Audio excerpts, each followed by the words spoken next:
오늘 아침에 여호와와 다툼이라는 제목으로 말씀 나누도록 하겠습니다. 우리가 읽는 이 성경은요, 중요한 사건을 중심으로 기록하고 있습니다. 그래서 제가 요즘에 민수기를 설교를 하는데, 이 민수기 역시도 모세를 중심으로 한 약 40년 동안 일어난 일들을 기록하고 있지만, 매일매일 일어난 일은 기록하지 않고요, 큰 사건만 기록하고 있습니다.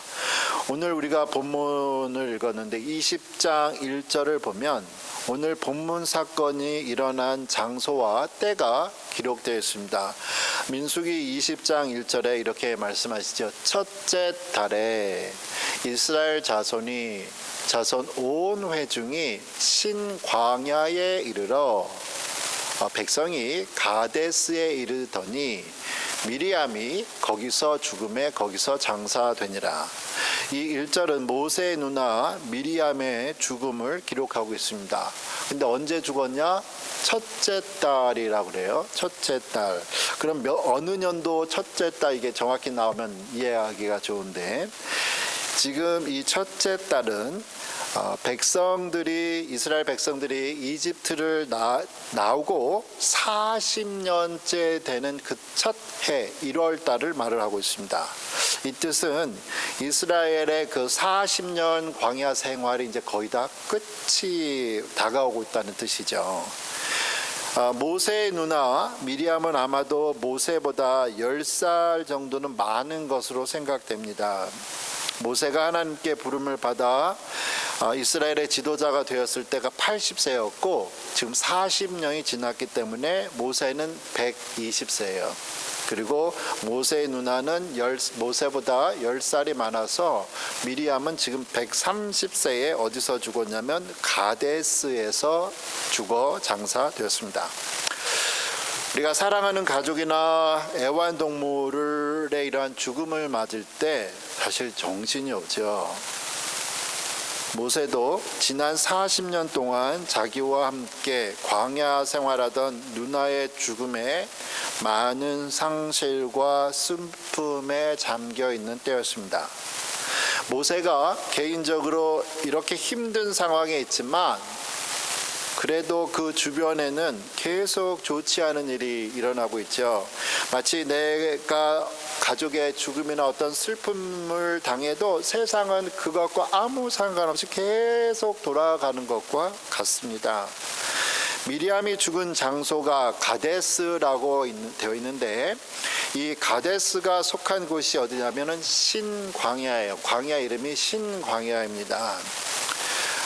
광야예요. 광야는 물 한 방울도 풀 한 포기도 없는 곳이죠. 이스라엘 백성들은 이제 40년 광야 생활에 지쳤습니다. 40년이 지나다 보니까 1세대는 사실 다 죽고 지금 2세대가 지금 나오는 거예요. 지금은 백성들은 이 광야의 뜨거운 태양 아래서 목말라 합니다. 우리가 아무리 어제 저녁에 배불리게 많이 먹어도 잠자고 일어나면 이상하게 배고프죠. 이 사람들이 하나님께서 그 수많은 기적들을 통해서 먹이시고 입히시고 갈증을 해결해 주셨지만 지금 또 목마르다고 불평하고 있습니다. 지금 모세 어떤 경우죠? 누나의 죽음으로 정신없는 상황인데 이스라엘 백성들의 불평을 이제 또 듣게 됩니다. 모세가 자기 개인적인 일로 정신이 없는 상황에서 모세를 향해서 불평할 때 짜증낼 수도 있었는데 모세가 정말 위대한 지도자의 모습을 보여요. 민수기 20장 6절입니다. 모세와 아론이 회중 앞을 떠나 회막 문에 이르러 엎드림에 여호와의 영광이 그들에게 나타났다. 모세는 이 정신없는 중에 하나님의 법궤가 모셔진 성막에 일부러 가서 기도했습니다. 하나님께 기도하죠. 그리고 하나님께서 나타나셨습니다. 사랑하는 성도 여러분, 지금 모세는 우리에게 이 기도에 훈련된 사람의 모습을 보여주고 있죠. 지금 이 사건이 일어나기 전인 약 80년 전 모세가 40살 그의 혈기왕성할 때 왕의 왕자로 있을 때에 바로의 왕자로 있을 때에 일어난 일입니다. 그가 밖에 걸어다 보니까 같은 동족 히브리 사람과 이집트 사람이 싸울 때 모세가 자기 힘을 믿고 주먹 믿고 자기 동족 살려준다고 이집트 사람을 때려 죽일 때가 있죠. 80년 전에 모세가 40살 때에는 그때 그는 주먹을 믿었습니다. 자기 주먹을 믿었지 하나님을 믿은 사람이 아니에요. 하지만 시간이 지나며 모세는 자기의 힘과 능력으로는 사람들의 문제를 해결할 수 없음을 알았습니다. 그가 변화되었죠. 문제가 생길 때마다 모세는 하나님께 기도하며 하나님의 도움을 구했습니다. 이제 모세가 또다시 하나님 앞에 나아가서 기도를 하고 전에처럼 기도를 하고 기도의 프로가 되는데 우리 역시도 살다 보면 깜짝깜짝 놀라는 일이 일어나죠.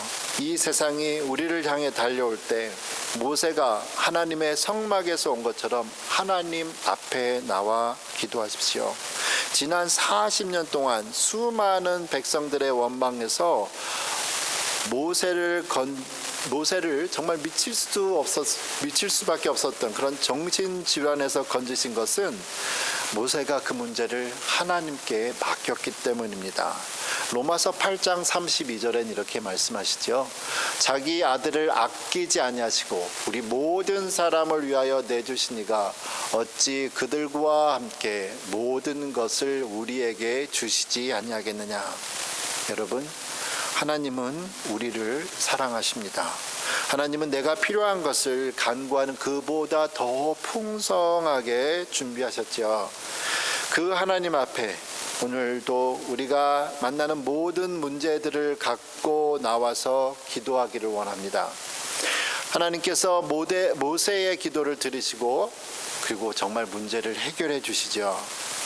그 해결 방법을 민수기 20장 7절과 8절에 여호와께서 모세에게 말씀하여 이르시되 지팡이를 가지고 내 형 아론과 함께 회중을 모으고 그들의 목전에서 너희는 반석에게 명령하여 물을 내라 하라.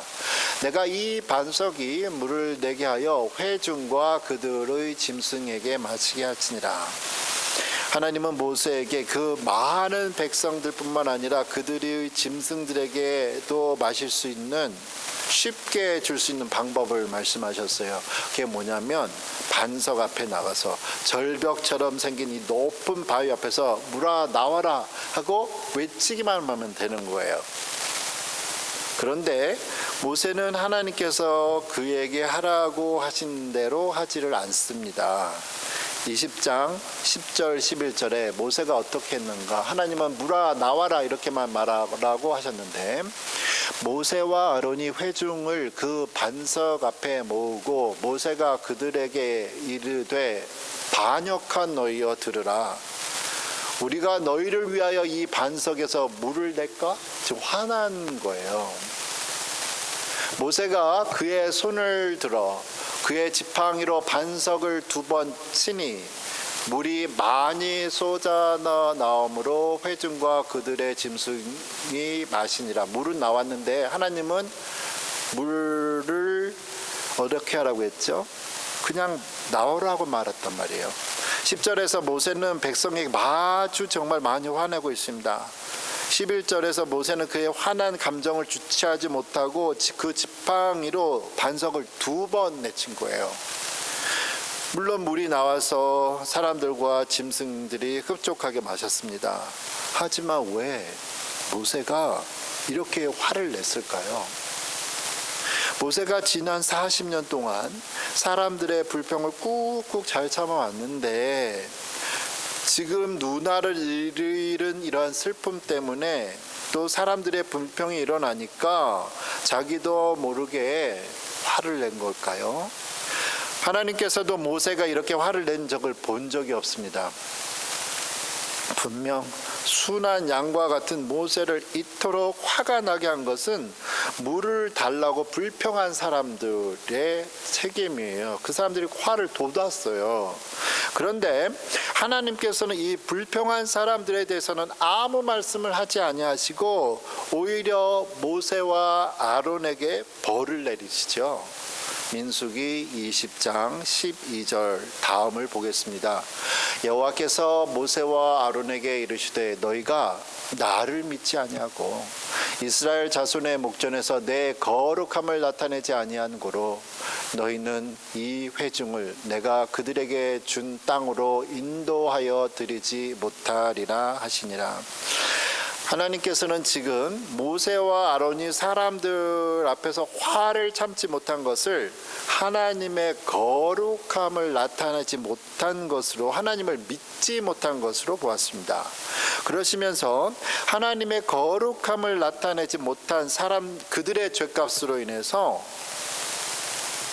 그 약속하신 땅에 지금 2세대 40년이 지났기 때문에 1세대는 다 죽었고 2세대가 이제 조금 있으면 들어가는데 모세와 아론 너는 못 들어간다고 벌을 내려주신 거예요.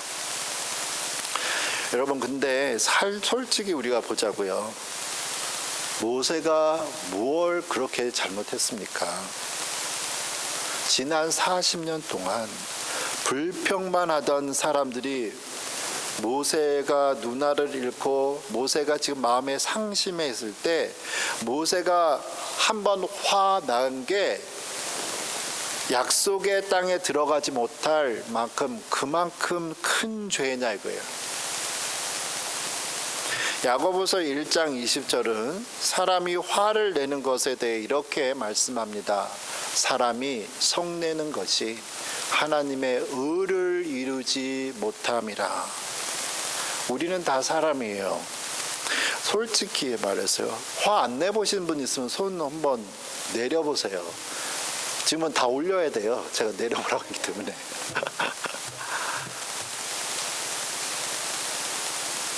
하나님의 사람은 자기의 감정조차도 주변에 일어나는 일이나 자기 마음에 따라 표현하기보다는 하나님의 마음에 자신의 마음을 받추는 사람이에요.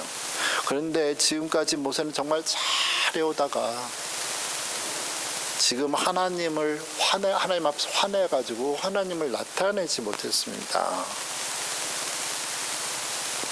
그 사람들 책임인데 하나님은 모세에게 책임을 물으시잖아요. 시편 106편 32, 33절에서도 불평하는 사람들 때문에 어쩔 수 없이 화를 낸 모세를 책망하고 있습니다. 그들이 또 무리바 물에서, 지금 오늘 본문 사건이죠, 여호와를 노하시게 하였으므로 그들 때문에 재난이 모세에게 이르렀다. 잘못은 그 사람이 했는데 파편이 튀진 거예요. 모세가 뭘 잘못했나 더 재난이 왔냐. 이는 그들이 그의 뜻을 거역함으로 말미암아 모세가 그의 입술로 망령되이 말하였다. 사람들이 막 달달 볶아서 모세도 막 화내서 한마디 화를 낸 거를 성경은 뭐라고 그랬냐면 모세가 그의 입술로 망령되이 말하였다고 해석하고 있습니다. 이 망령되이라는 표현이 영어 표현에는 급하게 말했다고 표현을 해주고 있어요. 사실 그래도 그렇지 잘 모르겠죠. 아무리 그래도 그렇지 모세가 뭘 잘못했냐 이거예요. 불평한 사람은 그 사람들이고 지금 모세는 누나의 죽음으로 인해서 마음적으로 많이 복잡한데 탁 건든 건 이 사람들이라고요. 근데 성경은 지금 뭐래요? 모세가 망령되이 행했다는 거예요. 모세가 그렇게 반응하면 안 됐다는 거죠. 하나님 근데 너무하지 않습니까? 이것 때문에 약속의 땅까지, 가나안 땅, 이스라엘 땅까지 못하게 들어간 게 너무 하나님 너무하신 것 같아요. 그런데 이것은 아주 큰 영적인 의미를 주고 있습니다. 모세가 누구죠? 모세는 율법을 나타내는 사람입니다. 지금까지 모세는 하나님의 말씀에 의해 자기도 받았고 그 말씀에 순종해서 지난 40년 동안 백성들의 불평을 있을 때마다 잘 인도했어요. 그러나 지금 40년이 다 거의 끝나갈 무렵에 그 단 한 번의 잘못된 행동으로 사람들이 막 보글보글 했는데 그것을 감정을 주체하지 못해서 그 단 한 번의 잘못된 행동으로 약속의 땅에 들어가지 못한다는 것은 우리에게 무엇을 말씀하는가? 율법으로는 우리가 하나님의 나라에 그 누구도 들어갈 수 없다는 영적인 진리를 말씀하고 있습니다. 율법을 대표하는 이 모세도 율법 겨우 한 번 못 지켜서 약속의 땅에 그럼 들어갈 수 없었다면 누가 약속의 땅에 하늘나라에 들어갈 수 있죠? 아무도 없습니다. 율법으로는 아무도 없다는 거예요. 오늘 본문 사건은 사람의 힘으로는 율법을 지킴으로 약속의 땅에 들어간다는 것이 불가능한 것을 말씀을 하고 있습니다. 그럼 사람이 어떻게 해야 하나님의 나라에 들어갈 수 있을까? 바로 사람이 하나님의 나라에 들어갈 수 있는 것은 모세가 율법을 지키려고 해서가 아니라 하나님의 은혜로 예수님을 믿음으로 말미암아 예수님을 통해서만 가능하다는 것을 말씀을 하고 있습니다. 하나님이 이렇게 모세를 징계하시고도 하나님의 또 약속대로 물을 또 주셨잖아요. 사람들은 불평하는데 그거에 대해서 오늘 본문 마지막 절 민수기 20장 13절은 이렇게 말합니다. 이스라엘 자손이 여호와와 다투었으므로 이를 무리발은 다툼이란 뜻이에요. 다툼의 무리라 하니라. 여호와께서 그들 중에서 그 거룩함을 나타내셨더라. 하나님께서 나타나신 게 뭐가 거룩한가? 사람들이 자기가 아끼는 사람들이나 자기가 잘 아는 사람이 뭘 잘못했으면 사실 우리 좀 대충 좀 봐주죠. 없었던 걸로 하거나 징계도 좀 약하게 하거나 하는 게 우리예요. 그런데 이건 정의가 아니죠. 지금 하나님께서 아끼고 사랑하며 하나님의 일을 열심히 한 모세이지만 징계를 하셨습니다. 왜냐하면 그것이 하나님의 거룩이기 때문입니다. 또한 하나님께서는 아무리 모세도 잘못했고 불평만 하는 사람들이지만 하나님이 이미 모세에게 기도응답으로 물을 주신다고 약속하셨기 때문에 어쩔 수 없이 하나님께서 그 말씀하신 것을 지키시는 하나님 물을 주시지요. 우리가 어떠한 상황에 있든지 어떠한 형편에 있든지 우리에 대한 계획을 이루시겠다 하시는 그 하나님의 말씀을 지키시는 것이 하나님의 거룩입니다. 사실 우리는 모세처럼 99% 어쩌면 99.999 몇 퍼센트 이렇게 율법을 지키는 사람들이 아닙니다. 우리는 모세보다 더 많이 우리 주변에 일어나는 상황 때문에 우리의 감정을 주체하지 못하는 사람들입니다. 그리고 그러한 결정들을 하는 사람들입니다. 그럼에도 하나님께서는 우리에게 영원한 천국을 약속하셨죠. 그 이유가 우리가 착하여서가 아니라 하나님께서 그냥 우리를 불쌍히 여기셔서 그랬습니다. 우리가 철없는 아이들처럼 매일 하나님과 다투지만 우리를 불쌍히 여기시며 아들 예수 그리스도를 통해 우리를 오래 참으시고 인내하시는 하나님의 사랑을 찬양합니다. 아멘. 기도합니다.